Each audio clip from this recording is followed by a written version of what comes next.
Hello, and welcome to my newest Let's Play. This is your ever-lovable host, Shadowblade 730. If you like adventure, if you like the most retro of the retro, then come and join me for Let's Play The Legend of Zelda for the NES. Here's your little bit of story. Yep, Ganon, the Prince of Darkness, stole Triforce. Now we've got to go get it back. Yeah, I want to apologize for having to put my Final Fantasy II Let's Play on hiatus for the time being. But as soon as I can, I will get back in one version or another and finish that. But first, let's put our name as Shadow. Now, if you input your name of Zelda, you'll get to the second quest. But we'll start with this one. Let's head into this cave. It's dangerous to go alone. Take this. Here we get the wooden sword, our first sword of the game. Now, there are some people who can go through this game with no swords and get all the way to Ganon, but you know what? We're not going to do that. I'm trying to do a 100% run. Like I said, this is the first quest. So, before we even do any dungeons or try to get any piece of the Triforce, first thing I'm going to do is start to collect some rupees. Rupees, bombs, kind of gear up. I mean, you could probably go to the first dungeon and defeat it as is. But first, I want to get a little prepared. Okay, kind of stuff here. Let's head north. Here we have a new enemy, Tektites. These enemies give you a lot of coins. They are really good for farming. Now, there's a little trick where if you leave exactly one enemy on the screen, that one enemy will continue there. There won't be any new enemies. Here we have more enemies in P-hats. Problem with them is when they're flying, can't do anything. Ooh, we get a fairy there. Very nice. Fairies recover a lot of HP. We have more enemies in moblins. Blue moblins take 3 hits from the wooden sword. Yellow moblins take 2. So blast them out. Moblins also have a high tendency to drop bombs. So that's why I tried to kind of farm them a little bit here. Here, this screen, you have nothing but blue moblins, and they just came from the wrong passages. So we're gonna skip that. Head north here. See if we get some more. Oh, got some more moblins to spawn. And as you notice, with full hearts, you can actually throw your swords. So that's really nice. Really good way to stay safe. Only problem is you're going to have one sword projectile on the screen at a time. So until it disappears, well, you have to wait. Now you can stab while your sword beam's on the screen, but you can't really shoot more swords. Those enemies before were called, yeah, I'm going to call them Tektites. Really annoying creatures. Now, those blue creatures float. Blue and red creatures floating around were Octoroks. Blue ones can drop bombs. Red ones tend to drop hearts, rupees, etc. Here's a little secret I'm about to show you. Just try and avoid the P-hats as best as possible. Don't really worry about going inside the tree, but go through the secret passageway. And we're going to get a secret to everybody. And 100 rupees for free. Very nice. And we can start our purchases pretty quickly. I do want to get a blue candle. Eventually have enough rupees to get a another shield. But we're just going to worry about that right now. Let's try and see if we can't get rid of some Tektites. Yeah, whenever you don't have full health, it is kind of annoying to kind of get kill those Tektite enemies. They kind of hop around kind of really erratically. Let's see what's in this cave right here. Show this to the old woman. It's a bit ageist, but okay. Just keep this letter here. It's our first side item of the game. So, yeah, not gonna worry about that. Let's see, where we're gonna go next.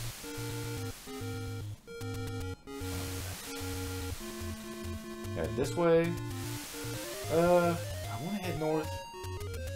I don't think so. Let's head down here first. Let's see if we get a bomb. Oh, crap baskets. Really could use a bomb right now. Really could use a bomb. But if you activate this Armo statue, you get a secret door, a little secret here. And it's a secret to everybody. Free 30 rupees. Very nice. Now here, like I said, if you had a candle, you could light one of the trees on fire. But remember this for later. That's actually the second dungeon. We're going to come there in a little. Probably the next episode, actually. Oh, dadgum moblin. Moblins aren't that tricky, actually. Just try to avoid them, you know, watch out for their arrows. Oh, they respawn. I didn't think they respawn this quickly. See if we can get a bomb drop. Fairy drop. I want a fairy drop. I want a bomb drop. Give me bombs. This Let's Play is going great. Here we have some more red Octoroks. Ooh, that was kind of fast. Alright. Make our way this way. Get rid of some of these Octoroks in our way. And we're back to where we pretty much started. Just trying to gain money and equipment. Here we have more Octoroks. There we go. Back to full health. Now here we have our first store of the game. You can actually use those rupees to buy stuff. Rupees being the actual currency of the game. Buy something, will ya? Yeah, we'll be buying the blue candle. Yeah, blue candle is actually really, really good. The only problem is, besides me going back into the store that I don't need to go back into. No, I'm not going to worry about that. Now what we're going to do is equip the blue candle. Now, you can only activate the blue candle once per screen. So once you use the blue candle and ignite something, or even just use it, you have to actually exit the screen, re-enter, and then you can use the candle all over again. Which I'll be displaying soon enough. Back up here with the... yeah, Tektites, I believe you call it. I got a problem with these things they're called. They just drop a lot of rupees. That's why I like them. Now if you use your candle over here, get a secret passage. And we get another secret to everybody. And 30 more coins. Very nice. But we're going to go over here. There's a secret over here we want to ignite. Let's see. I think it's over... is it here? Of course. And like I said, once you use it, you have to exit the screen. Re-enter. Now we can use it over again. Is it over here? I didn't think it was that far close to the middle. No, not here. Crap baskets. I'm making all kinds of mistakes today. Okay, let's try over here. I like to kind of burn up in between the trees because they'll actually take up 2 slots. There we go. Our first heart container piece. Never take the red potion because you can just buy those red potions. They're not bad. But those heart container pieces, there is a limited number of 16 and we will be getting all of them. Go over here, head to this last tree right here on the edge, burn, and we get another secret passage. And actually, that's kind of redundant because it's actually not that expensive. Considering it's 160 in some stores for big shields, but we'll get ours for a grand total of 90, which is really good. Now, we will come back to get that bait for a later dungeon. But importantly, if you notice, now that we have the big shield, we can deflect those fireballs. So that's really nice. See if this blue Octorok can give me a bomb. Of course not. Now we are going to go over here. We'll light this on fire for another secret passageway. Now, crap. Too soon. Another secret to everybody for another 30 coins. Very nice. Now, you see how I got that 100 coins at one time? I believe there are 3 of those in this quest. I think there's 2 in the quote-unquote master quest. I'll go this nice. I'll show off the next 2. But here, I'm going to go way through the desert once again, trying to avoid these blue enemies. They take a lot more hits and they appear randomly. What I like about red Tektites, they usually appear right in front of you. We don't really need those coins. Now, if I had a bomb, I can get another heart container piece right here, but we don't. So here we have the Lost Hills. I think there's something here, if I'm not mistaken. Here we go. What do we have here? Oh, a secret is in the tree at the dead end, which we already exploited, because that's where we got our 100 rupees. Here we have the Lost Hills. If you keep going north, you can get to level 5, I believe. But we're not going to worry about that. Here we have the waterfall. We'll be coming back here soon enough. I really wish I had 5 heart container pieces, because I could get a sword upgrade. But I don't. So we're going to wander on over here. Yeah, like I said, I'm having a real problem with spawning bombs.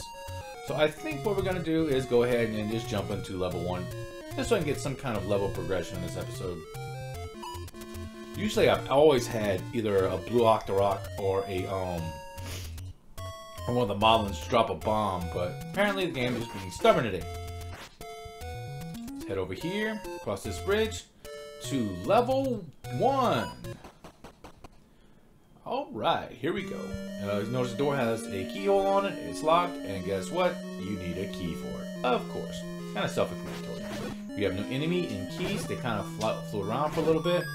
Eventually stop. But for killing them all, we get our first key. Now, we're not going to open that door up north just yet.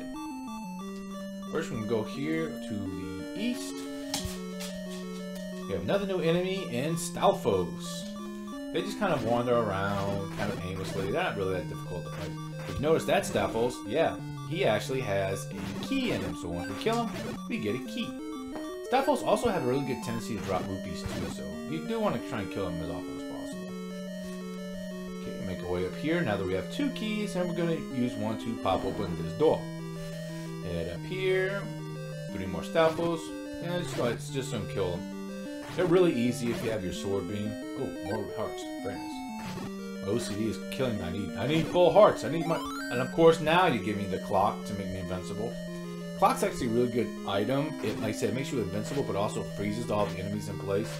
So yeah, it's really, really good. Bunch of rupees there. A little bit of lag, but it is what it is. Alright. Get the Stalfos, and we get a key for our efforts. Let's head to the east here. Bunch of keys, but more importantly, our compass. Yeah, compass in this game just shows you where the actual piece of triforce is. Later games, eventually, it will show you where like key items are and etc. if there's any keys in the room. But since this is the first game, all it does is say, hey, that's where the piece of triforce is. Let's go open this door here. You have these little pit enemies, I call them. Now to open this door, what you have to do is kill all 3 of the pits. Push this block, and it opens the door. Let's see what we got to see here.